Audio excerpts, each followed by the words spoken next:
Tout ce qu'il faut savoir de l'actualité économique en 120 secondes, montre en main. L'année commence bien pour les candidats à l'achat. En effet, les taux des crédits immobiliers continuent de diminuer. En janvier, les emprunteurs peuvent espérer décrocher un taux moyen de 3,20% pour un prêt sur 20 ans. Encore mieux, les taux pourraient même passer sous les 3% au premier trimestre. Mais ne tardez pas trop, car si les prix de l'immobilier ont baissé ces 2 dernières années, ils risquent de repartir à la hausse en 2025, prédit le patron de Century 21. Coup de chaud sur votre facture de gaz.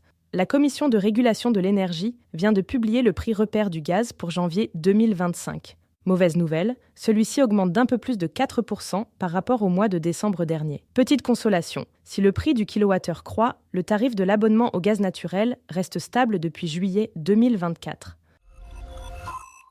L'alerte du jour est lancée par Marc Toiti. L'économiste fait le bilan de l'année 2024 pour les finances françaises.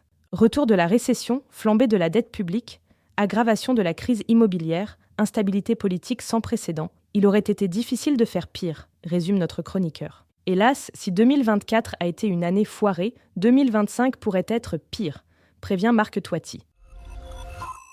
Quel rendement attendre de votre contrat d'assurance vie ? Pour 2024, le rendement moyen des supports à capital garanti est attendu à 2,50% par le cabinet Facts & Figures. Mais cette moyenne cache de grandes disparités de performance selon les contrats d'assurance vie. Les rendements des meilleurs fonds euros approcheront les 4%, alors que certains ont annoncé des taux à seulement 1,20%.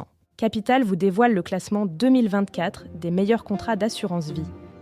Ce podcast a été écrit par les journalistes de Capital et mis en voix par une intelligence artificielle. N'hésitez pas à vous abonner sur votre plateforme habituelle pour écouter chaque épisode dès sa sortie.